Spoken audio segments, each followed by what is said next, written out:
Bienvenue dans l'Africa Newsroom, votre émission de débat en cette semaine consacrée à la CAN 2015. Le dossier du jour, la formation des jeunes footballeurs sur le continent. Et au sommaire de cette émission également, nouveau Premier ministre en Tunisie, Habib Essid, présenté comme un indépendant. Il fait partie des politiciens très actifs sous l'ère Ben Ali. L'ultimatum lancé par la SADC, entre autres au FDLR, a expiré. Une opération militaire est en discussion pour mettre un terme aux agissements de ce groupe armé très actif à l'est de la République démocratique du Congo. Et dans la partie économique, focus sur la nouvelle dotation de la rame, la Royal Air Maroc, un Boeing 787 Dreamliner et nouvel emprunt obligataire du Cameroun pour financer des projets d'infrastructure. Et pour décrypter ces faits d'actualité, les analyses de nos éditorialistes, Nadia Lamarque-Bey. Nadia, bienvenue. Merci Amira, bonsoir à tous. Samuel Gembok. Samuel, merci d'être avec nous. Bonsoir Amira, merci. Et Jean-Marie Bitomo. Jean-Marie, bienvenue. Bonsoir Amira et bonsoir à tous nos téléspectateurs, en espérant qu'ils nous suivront très bien dans l'année 2015. Et tout de suite, c'est l'info du jour.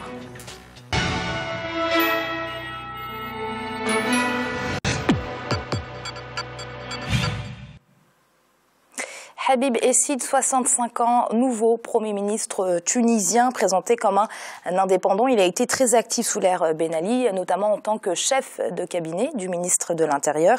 Si sa nomination semble satisfaire même du côté d'Ennerda, certains partis lui reprochent sa proximité avec l'ancien régime. Le point avec ce sujet de Guevanido. Habib Essid désigné nouveau Premier ministre en Tunisie. L'annonce a été faite lundi par Mohamed Ennasser, président par intérim de l'Assemblée des représentants du peuple. Cette désignation semble faire l'unanimité au sein de la classe politique, surtout que le parti Ennahda, seconde force au Parlement, a annoncé son satisfecit. Le président Sepsi, en choisissant Habib Essid, choisit donc un homme à la fois d'expérience et de consensus. C'est un homme discret, calme, il fut ministre de l'Intérieur, il maîtrise parfaitement bien les questions de sécurité et je pense qu'il a choisi d'abord ce dossier-là. C'est un homme d'un grand consensus. Il a toutes les chances d'être accepté par des islamistes d'Ennahda, il a toutes les chances d'être accepté par les anciennes équipes de Ben Ali, et bien entendu, il est très proche du président Bachir el-Sepsi lui-même, sans qu'il ne soit membre de Nida Tunis. Et donc, en le choisissant, il choisit l'expérience, la continuité et les questions de sécurité. La désignation de Habib Essid fait suite à la victoire de Béji Caïd el-Sepsi à la présidentielle du 21 décembre dernier. À présent, il a un délai d'1 mois renouvelable une seule fois pour former et présenter son équipe qui doit obtenir la confiance de l'Assemblée.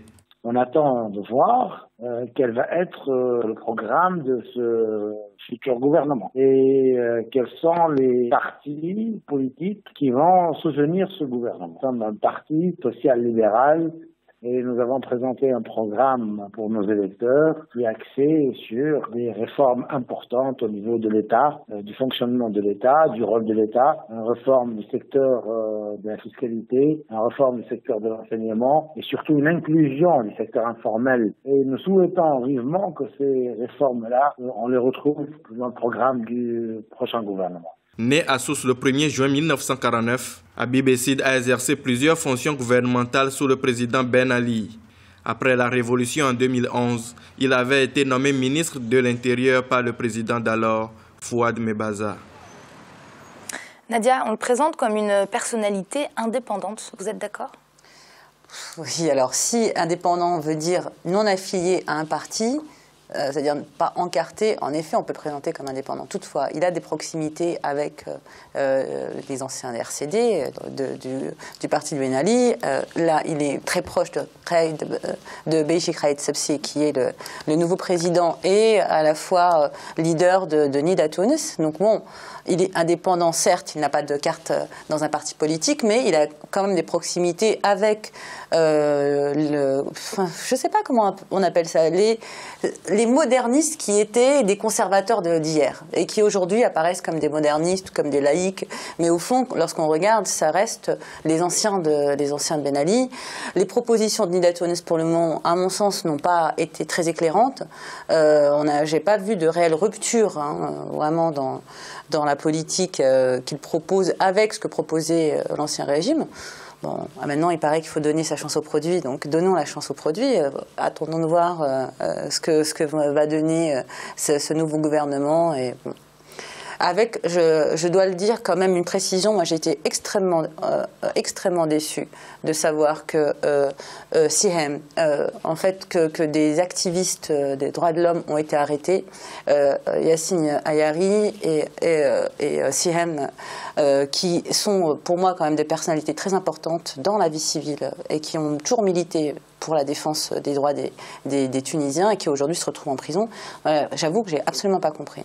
Samuel, vous êtes d'accord? On a l'impression qu'il n'y a pas forcément de rupture avec l'ancien régime. D'ailleurs, est-ce qu'on peut comprendre ces Tunisiens qui voient d'un très mauvais œil cette nomination, puisque ce Premier ministre était un proche de Ben Ali? Oui, je pense que sa nomination, certainement, résout un certain nombre de problèmes liés au clivage politique qu'on peut observer sur la scène politique tunisienne. Mais il va falloir qu'il fasse preuve de beaucoup plus de compétences que des compétences qui sont incontestables aujourd'hui sur le plan sécuritaire, au regard de son profil, au regard de son CV. Sur le plan sécuritaire, il a occupé de hautes fonctions. Il y a certainement des enjeux liés à la sécurité nationale qui sont importants. Mais aujourd'hui, ce ne sont pas ses compétences qui sont remises en jeu. Ses compétences ne sont pas remises en jeu, mais entre autres choses, il répond aux clivages politiques qui sont avérés sur le terrain. Mais au-delà de ça, il a certainement plus de compétences pour continuer à stabiliser le pays dans cette période trouble, parce que la région est quand même assez focalisée sur des questions sécuritaires. Mais au-delà de ça, il va falloir qu'il apporte des réponses fiables sur ce qui a présidé à la révolution tunisienne, notamment les questions liées au chômage. Il est sans ignorer que 15% de la population active aujourd'hui est sans emploi. 30% de la jeunesse diplômée est au chômage. Il va falloir apporter des réponses crédibles là-dessus.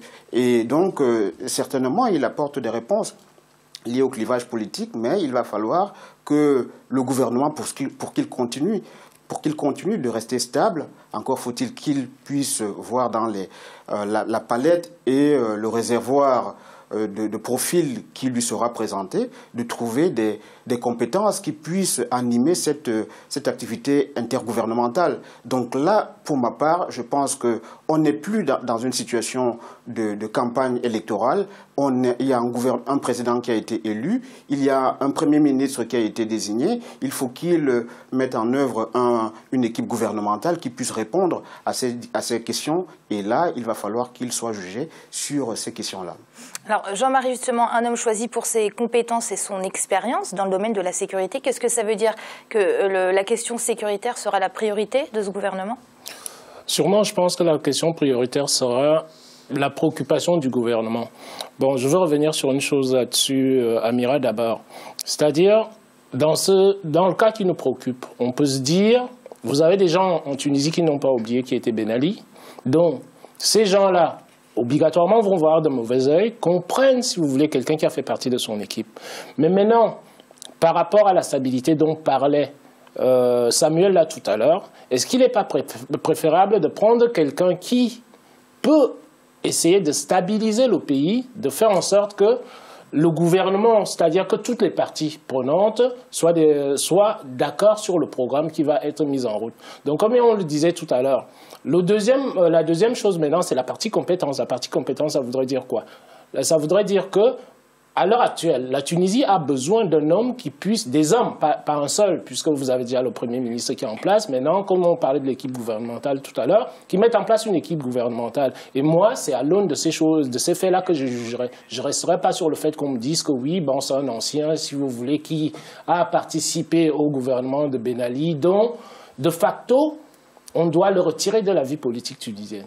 Je ne suis pas de cet avis-là. Nos pays africains ont besoin aujourd'hui de toutes les compétences possibles. Ça peut paraître naturel que les Tunisiens qui sont descendus dans la rue soient déçus de cette nomination. Je vous ai dit tout à l'heure, Amira, c'est que je suis d'accord. Je suis d'accord, si vous voulez. Vous avez deux positions. Soit vous avez la position, si vous voulez, qui va concerner la dynamique de la révolution qui a eu lieu, dont il fallait faire table rase. Donc, sauf que le président de la République qui a été élu, vous-même, nous le constatons tous sur ce plateau, c'est un ancien, d'accord? S'il fallait maintenant, si vous voulez, revenir à du neuf, on ne peut pas revenir à ce neuf-là à la vitesse que certaines personnes, la population, comment dirais-je, en fonction des exigences de la population. C'est pas possible. Tout simplement pourquoi? Parce que le président Essebsi prend des personnes qu'il juge comme des personnes de confiance. On est quand même dans le pouvoir. Dans l'exercice du pouvoir, ça voudrait dire quoi? Il faudrait que vous nommiez aux places les gens qui sont compétents et les gens à qui vous faites confiance. Nadia, très rapidement. Il y a une sorte de contradiction, en fait, dans la question tunisienne. C'est qu'on est dans un pays qui est jeune, et ce sont les jeunes qui ont fait la révolution. Et il se retrouve aujourd'hui avec, à la tête, et il a été élu démocratiquement, une personne qui n'est pas, quelque part, à l'image de son peuple. On a bien vu que dans les taux de vote, les jeunes ont très peu voté. Et ce sont les anciens, comme vous dites, qui ont voté pour celui qui correspondait à quelque part une certaine stabilité et à ce qu'ils connaissaient le mieux, au fond. Donc je trouve que dans ce pays, il y a une certaine contradiction qui est assez forte. Et c'est pour ça que c'est cette fameuse tension, et c'est vrai, je pense que Samuel a tout à fait raison, la nomination d'un Premier ministre de ce profil-là, c'est quelque part une nomination politique. C'est pour calmer les tensions des uns et des autres et essayer d'avancer sur des bases qui sont un peu plus stables que ce qui était... On va clore le débat, je suis désolée. On va passer à la suite. Les chefs d'État et de gouvernement des pays d'Afrique australe se réuniront à la mi-janvier à Luanda, en Angola. Objectif, décider des suites à donner au non-respect de l'ultimatum fixé pour la reddition des FDLR. L'annonce a été faite par le président sud-africain en charge des problématiques de sécurité et de défense au sein de la communauté de développement d'Afrique australe. Birama Saounera. Le sommet du chef d'État et de gouvernement des pays de l'Afrique australe est prévu pour les 15 et 16 janvier prochains à Luanda, en Angola. Objectif, statuer sur le non-respect de l'ultimatum de désarmement volontaire donné aux combattants des FDLR. Cet ultimatum, donné par la SADC et la CIRGL, Conférence internationale sur la région des Grands Lacs, a expiré le 2 janvier 2015. Cependant, il n'a pas produit les résultats escomptés. La première condition sine qua non, c'est de poser en Afrique qu'on ne négocie pas l'arme sur la tempe. Et que le dépôt des armes est un préalable nécessaire à une négociation qui ne peut être qu'une négociation politique. Cela signifie qu'en amont, lorsque on pose comme non négociable le dépôt des armes, il faut prendre les voies et moyens, y compris les moyens militaires, pour pouvoir atteindre cet objectif-là lorsque les délais qui ont été fixés sont dépassés. Nous sommes dans ce cas-là en RDC. Depuis le lancement de cet ultimatum en juillet 2013, seuls 337 combattants ont déposé les armes sur les 1300 combattants comptabilisés par les autorités congolaises en octobre 2012. Pour beaucoup d'observateurs, l'option militaire est devenue inévitable. Il faut s'attendre à cette réunion du 15 et du 16, c'est que les chefs des armées, qui sont les chefs d'État, donnent le go en ce qui concerne la décision qui, elle, ne souffre pas de discussion possible, à savoir, puisqu'ils n'ont pas déposé, je parle des FDLR, puisqu'ils n'ont pas déposé volontairement, maintenant, ce sont les opérations militaires de désarmement forcé. L'organisation de la région des Grands Lacs a appelé la MONUSCO et l'armée congolaise à prendre toutes les mesures pour désarmer les FDLR par la force. Ce sommet de Luanda permettra ainsi aux chefs d'État de la SADC de planifier les opérations militaires afin de procéder au désarmement forcé des rebelles de FDLR. Jean-Marie, vous êtes pour une opération militaire pour désarmer les membres des FDLR? C'est ce qu'il faut faire aujourd'hui? Tout à fait. Je pense que c'est ce qu'il faut faire aujourd'hui, tout simplement. Pourquoi? Parce que les délais des négociations sont dépassés depuis très très longtemps. Quand vous avez une déstabilisation du pays qui est opérée par moi j'appelle ça des groupuscules. Parce qu'en fait, on parle toujours ici là d'asymétrie, ce sont des gens qu'on ne peut pas avoir en tant que tels. À partir d'un certain moment où on a épuisé toutes les voies et moyens possibles pour pouvoir opérer un désarmement dans un État, il faudra à un certain moment prendre la décision qui, pour moi, peut sembler une décision radicale, c'est de finir avec cette situation-là. Parce que sinon, la RDC restera en permanence déstabilisée.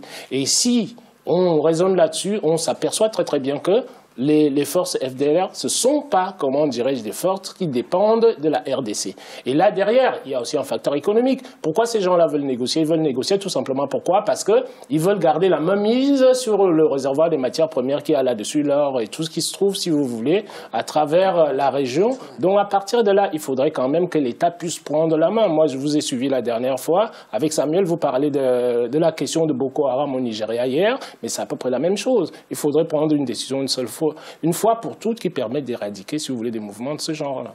Samuel, vous êtes également partisan d'une opération militaire pour les désarmer. C'est la fin des négociations, ça y est? Je serais un peu plus prudent, parce que la situation paraît beaucoup plus complexe. C'est une question qui doit se régler sur le terrain politique aussi. Les FDLR ont des revendications politiques affirmées. Il faut, pour le désarmement, assurer un rôle politique clair dans leur pays d'origine, dans le Rwanda, ce qui n'est pas non plus préparé sur le terrain national, parce qu'il y a des risques de rouvrir ces cicatrices qui ont été douloureuses pour le peuple rwandais. Donc il faut qu'ils montrent patte blanche s'ils doivent retourner au Rwanda, ce qui n'est pas déjà une garantie. Je pense que l'hypothèse, le préalable qu'il faut mettre en place, c'est de réfléchir sur un retour politique dans leur pays, mais assurer des garanties au gouvernement pour que cela ne puisse pas déstabiliser le Rwanda.